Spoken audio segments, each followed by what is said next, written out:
Hi, my name is Bam. Welcome back to my channel.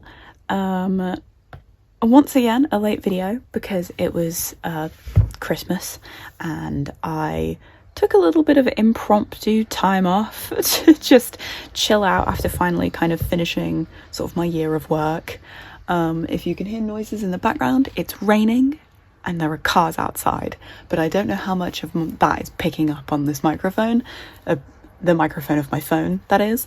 But if you recognise this little journal, then you will know that this, or if you've read the title, I suppose, but this is my reading journal for 2024, which is in approximately half a week, roughly. But I have already set this up because I did it in kind of like a free little energy spurt, and I am just going to like flip through what I've got. I'm not going to show off January because even though I don't think I'm going to do a January reset this month, I am going to like save that for when I flip through next month. Anyway, so as we can see, I am using a smaller notebook than what I was using this year. So this is the reading journal that I've been using for about 2 years now. We can see a good chunk of what I have used and what I've not used. These leftover pages I'm likely going to be kind of saving to like cut out if I need craft paper little inserts. And it's mostly just like I could use this again, but I think I will go a little bit crazy if I try. So we are allowing myself to be a bit creative in the new year and going for a smaller style. So this is the I can't remember what the name of the journal is called, but it's from the Midsummer Night's Dreams notebook therapy collection.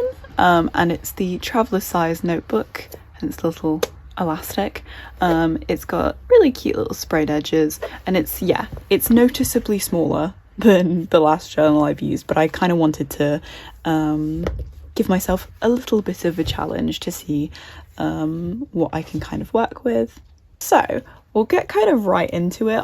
This isn't going to be like too long because I've not got like loads and loads of spreads because I don't need that many. But I kind of wanted to just show off and sort of talk about how I've set things up and why I've set certain things up the way that I have. And I will link, there's a couple of like sticker sheets and stuff that I have used kind of specifically in the theme that I've done that I will link in the description below because they are from smaller Etsy shops that I do want to shout out because they're very nice basically. So this year, this little opening theme and the coming year, I want to experiment a little bit more with things like lettering and theming. So normally when I've kind of done like setup spreads, I've mostly just kind of gone with a color scheme versus kind of this year where I want to kind of pick an actual like thematic thing and sort of go with that. So for January I used a lot of the stuff that came in the notebook therapy like New Year's mystery box because that was a really like nice sort of theme, and I'm gonna kind of go with that. But for the kind of opening spreads I went with a more, I'd say, witchy kind of aesthetic. So we have I put the YouTube name because I knew I was doing this. Anybody wondering, no, that's not my actual name, but a little stamp from the notebook therapy set. And then as usual I did glue this page and then that little like extra page that you get together because I always do that. It's just easier on my sanity. But this is the title page. It's very simple. The lettering isn't perfect, but it was the first time that I was attempting it. So the way that I kind of did lettering was I literally just searched up a font that I thought would work, and then I looked at the images and I mimicked it based on what I was looking at on my laptop rather than doing any kind of light box tracing. I was using a reference and trying. So it's a little bit janky on this page. It gets a little bit better as we go through, but there are also some pages where it's a little bit off. But I don't do lettering very often. I was making an attempt. I haven't done any specific lettering for January, just because the way that the theme was, my normal handwriting fit it perfectly well. But you know, you'll see that like next month or whatever. But so title page, and then we went into the index, which is lovely. I really like this. It's very simple, and like potentially 2 pages isn't going to be enough, but I'm gonna make it be enough. So as we can see, just an overview of the kind of pages that I'm going to show you. I really like the lettering here. I think it's quite simple, and then like the little bit of purple that I've added in. So generally speaking, because this theme is like witchy, kind of apothecary, like academic kind of thing, the main colors that I used were like black, purple, and a little bit of like page brown, and that will kind of like be the running theme. So we've got the index, and then flipping over we have my goals and my monthly statistics. Not the prettiest page, but I tried my best. So this one, I have my goal of 24 books for next year. I did lower my goal for this year back down to 12 books, but I have only managed to read 9, maybe 10 if I finish the Hurricane Wars this week. But I've had a lot of things happen this year, so I think having 24 for this year was a pretty big goal, but I didn't anticipate a lot of the things happening that did. So yeah. Very much kind of building back up and hoping that settling into my new routine means that I can read a bit more, and like obviously I've got like my reading journal and this YouTube channel that I will talk about books on, and I have so many things that I want to read, and it's just a lot of hopefulness for the new year. I think monthly stats, I'm just sort of tracking the books that I read, the pages that I read, and then the average rating. So this is like a very much like overview thing, because I do have statistic pages in my monthly spreads, just to kind of get a further breakdown on the stuff that I read, kind of mimicking the Storygraph statistic pages that you get if you use Storygraph and know what that is. And those I'll kind of like mimic in like my monthly pages, which again you'll see when I show off my January spreads like next month, like at the end of next month. But yeah, then moving on, we have this releases page. It's a little bit messy because originally I wasn't planning on having a releases pages, but I ended up putting my bookshelf on the page after this when I didn't mean to, so I had to improvise, and here we are. So it's very kind of, it's not perfectly like aligned, and I don't have it fully filled in yet because I have no idea how people even check on book releases. There's a couple of like sequels and like there's a couple of sequels and parts of like trilogies and stuff that I am keeping track of, like Holy Monsters, which is part of the Heavenly Bodied series, is coming out this year.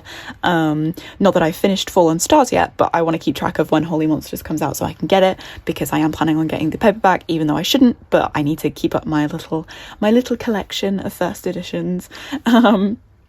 But we have The Likelihood of You on here, which is a book, like a romance, contemporary romance sort of book that I've been following for a little bit. The author on Instagram kind of crossed my feed at one point, and the story was interesting, so keeping track of that. And then I don't know if the next book in the Gate Chronicles is coming out this year, but I am keeping track of that. I think it might. I'm hopeful it might, but it might be another kind of September release.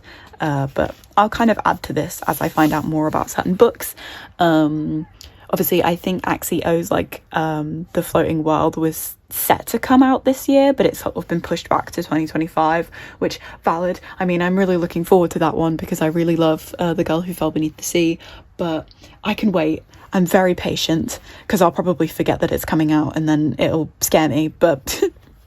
And then we have probably my favourite spread in this whole kind of like setup, which is my bookshelf.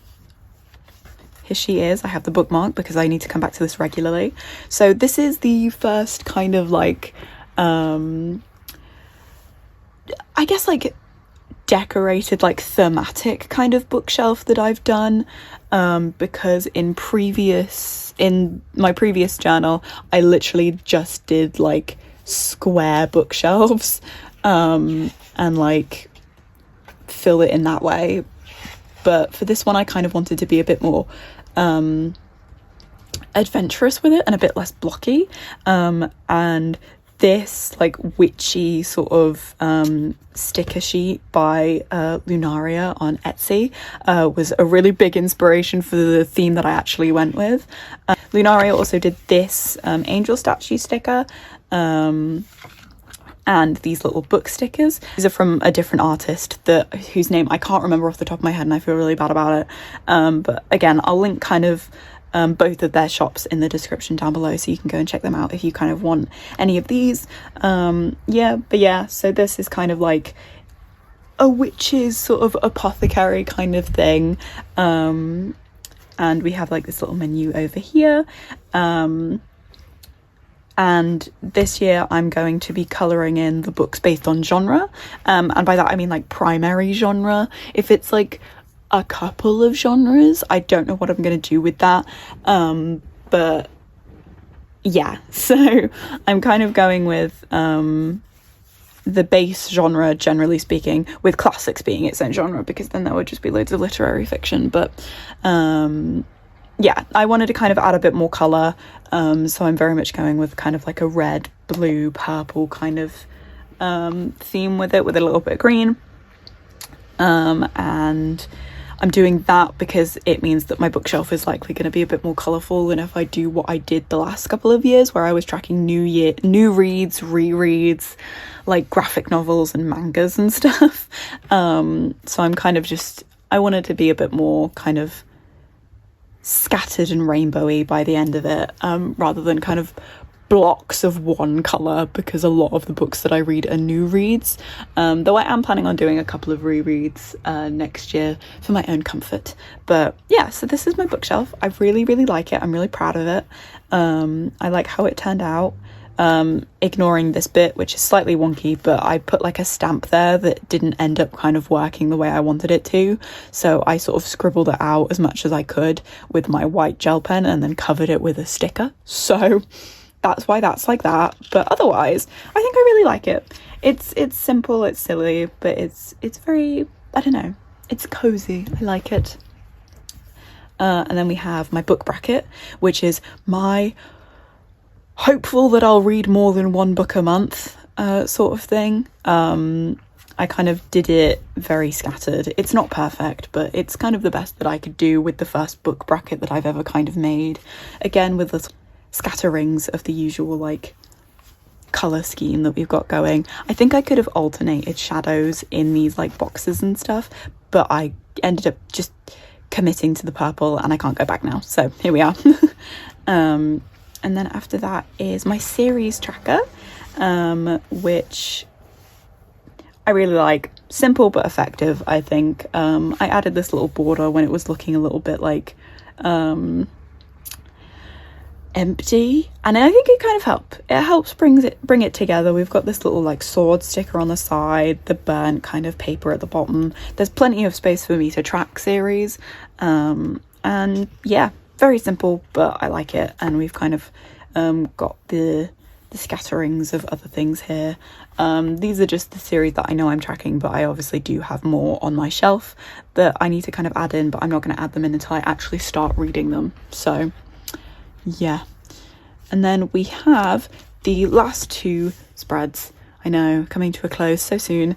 But we have my A to Z reading challenge, which is not something I've done before. Again, this is technically like above the 24 reading goal that I have, but it's very much just like I wanted to try it out.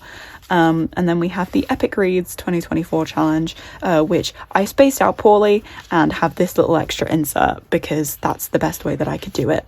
So yeah, these are just kind of little things that I don't necessarily have to do, but it gives me something to do. And like, if I'm ever kind of stuck on not really knowing what to read, it can potentially kind of give me a little nudge in the right direction if I haven't like filled in a challenge, or if there's like a letter missing that I have a book for. So I'm not kind of anticipating doing all of them completely and flawlessly, especially this one, but I think it's very much like if I can do it, I will try. So that is my reading journal for 2024, the initial spreads. I think there are a couple things that I would probably do differently if I did it again, but you know, I really like kind of what I'm working with, and I'm excited to kind of fill it out. I'm excited to kind of see this sort of fill in with colour, and I'm really hoping that kind of having doing my kind of journal the way that I've started doing it will help me read a bit more. And you know, I'm tracking a lot of habits in the new year just kind of separately in my Hobonichi, so hopefully I can make reading a bit more of a habit than it usually is. But obviously we're working with what we've got, and this journal will pop up every so often for like content and stuff. In the new year, one of my first videos is probably going to be a flip through of my 2023 pages in my past reading journal, so you can look forward to that. I'm not sure what is coming after that, but that's what we're working with, generally speaking. I hope that was interesting to you all, and if you would like to stick around, feel free to subscribe. If not, cool, thanks for hanging out. See you again if you ever cross the feed. But yeah, so like, subscribe, do all that, and I will see you all in the next video, whatever that may be. Bye.